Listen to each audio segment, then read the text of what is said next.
Hey, it's Johnny Jet, and this is my 39 travel questions. And today we have Brian Kelly, the points guy, who his credit, I can't even speak, who's created a empire, basically, travel empire. I mean, he has taken the best editors from all the big travel outlets, and now he is the place to go to. And I met Brian right when he was first getting started out, I think around 2009 or where 8. was that? Where did we first meet? Vancouver at TBEX. Oh my God, I think that must have been like early 2011. Okay. So I started TPG in 2010. Okay. Or something like that. I knew it was early. So anyway, Brian's a great guy and he's full of information. And actually, you should tell the story how you got started, because it's a unique story. You used to work in human resources. Yeah, so I was a college recruiter for Morgan Stanley, and I joined in August of 2007, which, if you remember, the last recession this country had. It was like right as the financial markets basically came crumbling. And but I didn't lose my job, but I was traveling like crazy. And it's kind of funny. You were in recruiting as well, right? Yeah, I was a college recruiter. Yeah, so it's just, what a small world. So yeah, I was doing all the college recruiting, raking in millions of miles by using my corporate card. And then I just started a blog for fun and never to monetize it. It was really just to share tips. And then it just sort of took off, within a couple months. And, now we've got over 100 employees and a UK operation and a bunch of cool stuff in the works. Same with me. I mean, when I started, I was just recruiting, and we were on a real tight budget. So I had to figure out ways of how to stay at nice hotels, get upgraded. And that's how I got hooked on my miles and points. Yeah. When you're in HR, you got to figure out all those, they don't just open up the expense or, accounts to the back office people. Right. So actually, let's just do the 39 questions. So where did you grow up? I grew up in Doylestown, Pennsylvania. So about 45 minutes north of Philly and about 2 hours from New York City. Okay. And where'd you go to college? I went to the University of Pittsburgh. And what'd you study? I actually studied Spanish and economics, and I studied abroad in Madrid, which was probably the highlight of my college experience. Wow. So you speak fluent Spanish? After a margarita or two, it gets a little bit better, but I don't speak it enough to keep it up, but it's all down there somewhere. And where do you live now? I spend my time between airplanes. I have a home in Bucks County where I grew up. That's where I'm quarantining, but our headquarters is in New York City. And how are you doing, by the way, with quarantine? This has got to be the longest you have not been on a plane probably in 20 years. Yeah. My first week of freshman year was 9/11. And I remember the feeling of being, having, clearly I was a poor 18-year-old. So I didn't really care about traveling back then anyway, but right.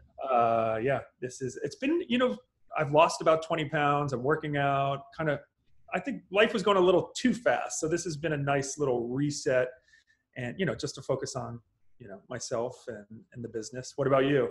Agree. I think I lost a little bit of weight. I just actually weighed myself. I was like, man, I'm down 5 pounds. Yeah. And I think it's from not eating airplane food, not eating takeout. I have not had takeout in over 2 months. Neither have I. I mean, I miss New York City pizza slices and stuff, but I've actually learned to cook myself. And, when you just use basic ingredients, it's usually a little bit healthier. So yeah. I'm trying to rub it in because I know a lot of people have, on the other side gained weight, which I totally understand, especially people in cities who don't have, the ability to walk outside in beautiful places where we're living. So, right. I'm actually having a difficult time social distancing from the pantry. So I just keep finding myself in there grabbing chocolate. I'm a chocoholic. So by the way, when will the next time you fly, or what will it take for you to fly again? Well, so I got the antibody test and it said I had the antibodies, and I was exposed to our friend Nomadic Matt on March 11th. And I actually had a doctor's appointment the next day, and my white blood count cells were lower the next day. And I didn't realize it at the time because it wasn't until weeks later. I think I already had it in my body. So I'm pretty comfortable to travel. Iceland just announced June 15th that they're opening up to tourists as long as you get a test and then a test on arrival. So I think it'd be kind of cool to be on the first wave of, I love Iceland. I was actually supposed to go in March for my birthday. So maybe Iceland. I don't know. What do you think? What's your plan? The one thing I worry about that is, let's say you do arrive and you test positive? What happens? Are they going to put you back on a plane? Is the plane going to accept you? Beautiful hotel. Yeah, no, I agree. There's risks, and originally I didn't want to. What if borders shut down again? But as we saw, if you're a U.S. citizen, they'll let you come back. You might have to get a little scrappy, but I think I'm pretty well equipped in case I need to. Yeah, if I have my kids with me, I have 2 little kids. Flight out of Reykjavik. Yeah, I don't want to be separated so long. Yeah, which is crazy. And by the way, how many miles do you think you've flown in your lifetime? That's a good question. It's hard because none of the million milers really show because I redeem so many miles. I mean, I bet I've flown like, I don't know, 1.5 million or so. I'm not as crazy.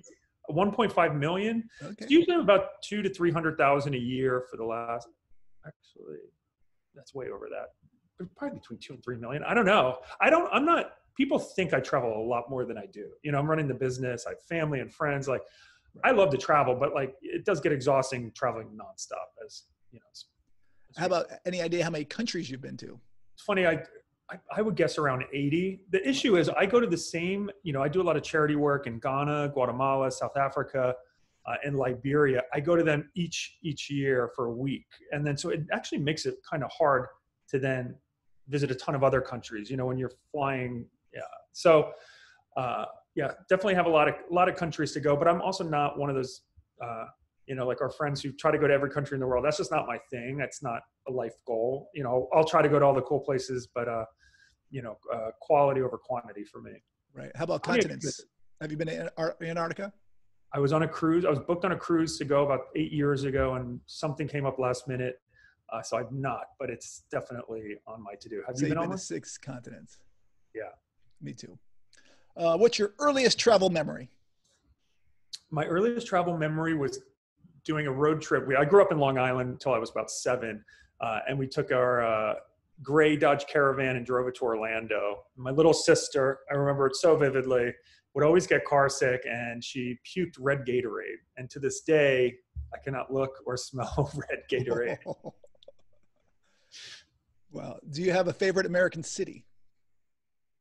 Favorite American city? I really love Austin. We've got our tech team there,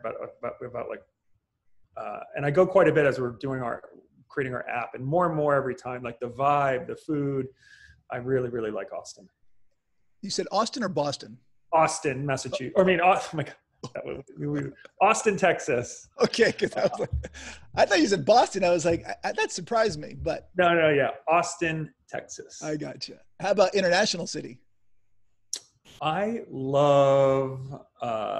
do love Paris. I really, really love Paris. It's just so beautiful, and just the vibe. Who doesn't? Yeah. What's the country with the? Actually, I would maybe say Cape Town too. Okay. Maybe Cape Town. Cape Town is checks so many boxes, like beach, vibe, culture, food, wine, art. So if you had to live anywhere outside of the United States, where would you live? Well, maybe I'll choose Cape Town for that. I think I could live in Cape Town. The one thing that, the really sad part is the wealth disparity. I think it's the most, South Africa is the most wealth disparate country in the world. And, you see huge, beautiful mansions next to shanty towns. But I think just South Africa is such a cool country. And I love wildlife and nature and everything it has to offer. So I would say I would live in Cape Town. Yeah, that would definitely be my top 4. How about which country do you think has the friendliest people in the world? I would say Ghana. I've been to Ghana now 10 times. I do quite a bit, actually probably over 10 times. I do quite a bit of charity work, and the guy that I do a lot of work with there, as a thank you, he made me a chief in his village in Odumase Krobo outside of Accra. And, I'm a 6'7" white guy from the States, and they have embraced me like one of their own. I've got my name. I've got all sorts of tribal wear and stuff. It's been like one of the coolest experiences of my life. Wow.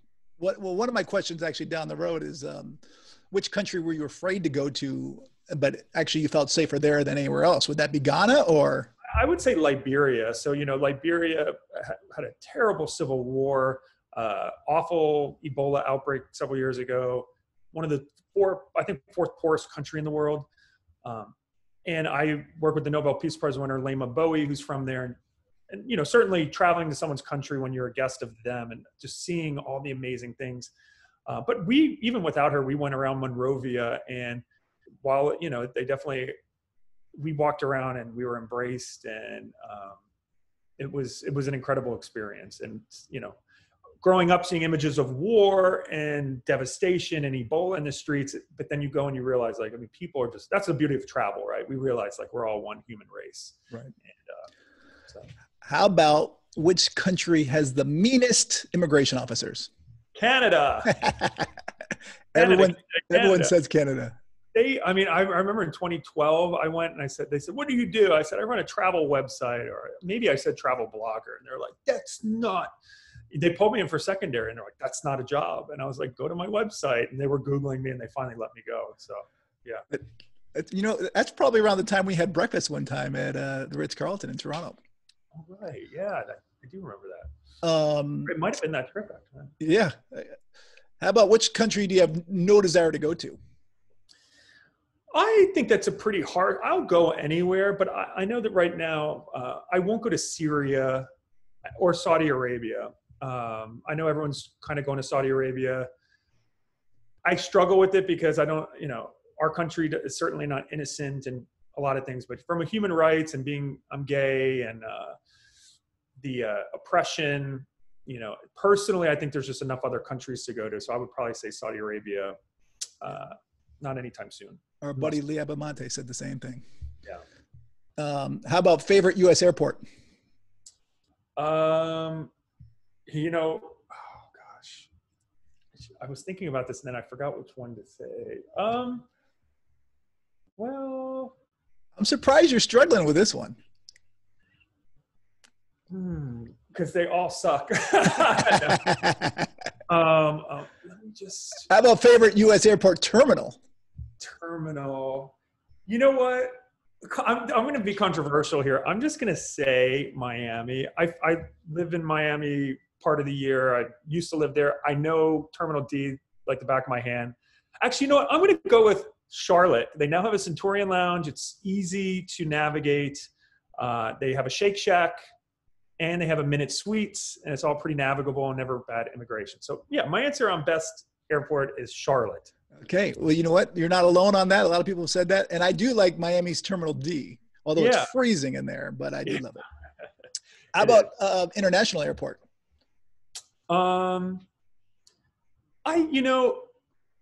just love Doha. I mean, the energy, you know, of connecting at 1 a.m. and just the hustle bustle in the middle of the desert. I just think it's got a vibe that personifies like what travel is today. I love that airport too. How about airport lounge? I really like the, I'm going to go Lufthansa first class terminal in Frankfurt, you know, getting your own hot bath. And I love gummy bears, and, you know, gummy bears are a mainstay of any Lufthansa lounge. So yeah, the first class terminal. Okay. How about a favorite aircraft type? A380 all day, every day. And it just pains me to see of this, you know, but there's 250 A380s in the world and only like 6 are flying right now on China Southern. So hopefully, you know, this demand does come back and we get to fly them again soon, but it is a leak out there for A380s and 747 lovers. Yeah, for sure. Favorite plane seat of all time? You know, I'm a traditionalist. I like Emirates A380 first because you get the shower, it's gaudy, but I love the onboard bar. I took my parents on a trip and I had one of the coolest conversations ever over scotch with my dad in the onboard lounge, flying over the Himalayas. It's like one of those. So even though the actual suite itself is not as nice as many others, like it's the Emirates A380 first class experience is just, that's it. All right. I thought you were going to say Etihad's residence, but. You know, it's so funny. I mean, I've flown the residence twice now and it's really nice, but I guess it's just, I don't want to answer that because it's so unattainable and outrageously expensive, but it's definitely a cool experience, but I really do like Emirates. I strive to do that one. How about, have you ever sat next to any famous celebrities? Actually, when I met Alyssa Ramos, My Life is a Travel movie, back in the day, I was flying United first class, JFK to LA, and I sat next to Danny DeVito, and he was super nice, kind of got tipsy, took his shoes off, as we were climbing out of JFK, he like went to go get his bag from the overhead bin and was like hanging from the overhead bin. He was so short. And the flight attendants were like too starstruck to say anything. So yeah, Danny DeVito. I've flown with a bunch of others, and Madonna. Those are probably the two most famous. Well, I hope you got a picture with you and Danny DeVito side by side, because so funny. That would be a good one. There's got to be one somewhere, yeah. Best airplane dining experience? I will say that Etihad residents, they recreated Thanksgiving dinner on board for me when I flew it the first time, which was pretty awesome. Incredible. How about drink of choice while you're on the ground or in the air? I'm a champagne guy, so American Airlines flagship lounge Krug. I mean, for an American airline to offer Krug, it's just the novelty never wears off. All right, and favorite restaurant in the world? Ooh, that's a tough question. I love the Del Air Graf estate in the wine country in I think it's Stellenbosch. That's just beautiful scenery. Also, Le Bernardin in New York, Eric Repair is just out of this world. Well, and what's the craziest thing you've ever eaten? My first time to Tokyo, a friend took me around and I had all the, the fried organs as you're outside in the streets, and didn't know what I was eating until he told me uterus. I have no idea what animal. I think maybe chicken uterus, but it tasted good. It's just kind of funny because I'm gay. Favorite hotel? I love the Peninsula Hong Kong for a city hotel, and the Waldorf Astoria Maldives is out of this world. I was just there in December, so from a points hotel paradise, can't recommend that enough. All right, the big question: favorite travel credit card? Ooh, this is tough because they're all upping their game. But I mean, I think if I could only have one, it would probably be Chase Sapphire Reserve. Just overall 3x earn on travel and dining. Those pretty much all I do. I have it, and I just called them yesterday to get a chargeback on my Air Canada since they won't refund me. But I heard Chase has been great with a lot of people who have had villas that won't refund. Chase has really come to the table. So good. I'll let you know how that goes. How about favorite island? I mean, I love the Maldives, but Bora Bora, I went to the Brando, which is super expensive, not worth it in my opinion. I really love St. Regis Bora Bora. I hear Four Seasons is nice. Bora Bora is really cool. I definitely want to go back, but I want to do more of it. Yeah. St. Regis Bora Bora is where they filmed the movie Couples Retreat. Oh, did they? I didn't know. And actually, we were there 3 weeks before they were setting up. That's how I knew it. I mean, we were at the hotel next door. But for you in LA, Bora Bora, it's so easy. Yes, 7.5, 8 hours to Tahiti. Then, how about favorite beach in the world? Fernando de Noronha in Brazil, off Recife, is pretty awesome. Super, super. They limit the amount of tourists, and it's a super eco-green. So we're down to like 7 questions. How about favorite travel movie? Something that inspired you? These ones are tough because what exactly is the travel movie? Can be anything. I always tell people my favorite travel movie was Crocodile Dundee. That wanted me to go to Australia. Oh my God. I'm going to switch it a little bit. My favorite travel TV show now is 90 Day Fiance, where these everyday people from America go and find love abroad, whether it's like Nigeria or like, a small town Ohio girl goes to like Tunisia, and it's pretty funny. And it's like a travel TV show. You see these everyday people go explore these amazing cultures. People have never left their state, and I find it very entertaining. So that's my twist on that. Okay, how about book? Do you read a lot, or favorite travel book? I like more like historical biographies, like a lot of the Nobel Peace Prize winners that I work with. Mighty Be Our Powers is Lema Bowie's book about her time growing up in Liberia. Not necessarily a travel book, but super inspirational. Worst travel moment?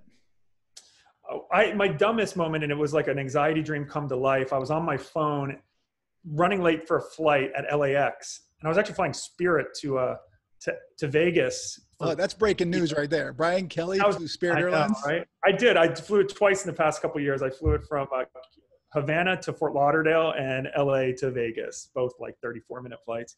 But I was on my phone, and all of a sudden I am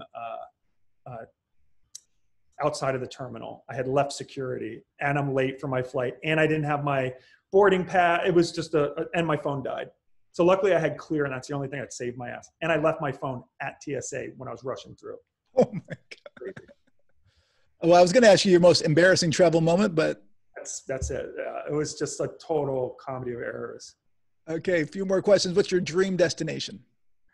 I really want to, I'm a scuba diver, so I really want to do like a South Pacific tour, Palau, Tonga, and just explore the tiny little islands of the South Pacific. Sounds pretty good. What's the most important thing that travel has taught you? Travel has taught me that, you know, all people really want is security, safety, and love, and to eat a good meal. I mean, it's the one, you know, we are one human race, no matter where I go, you know, and also people are nice at a core level. I think hatred is definitely learned. You know, we're all really a lot more similar than we think. I agree. My last question before you answer what your best travel tip is, how can people find you? So you can find me personally on Instagram at Brian Kelly, thepointsguy.com, at thepointsguy on all social channels, and YouTube. And YouTube at Brian Kelly or at the Points Guy. And everyone, please subscribe to this channel and also like this video. And now, Brian, what is your best travel tip? My best travel tip, I'll give two quick ones. Number one is maximize your every dollar you spend. Frequent flyer miles and points are not just about flying. You can get them from shopping online, eating out. There's so many ways to earn them. So be maximized, earn more than one per dollar spent on most purchases. And then my last and final tip is be nice. You would be shocked at, you know, a good attitude, being nice to airline employees, hotel front desk agents goes a long way. If you don't get the upgrade, you still spread some happiness in the world, and that's a win for everyone. Amen.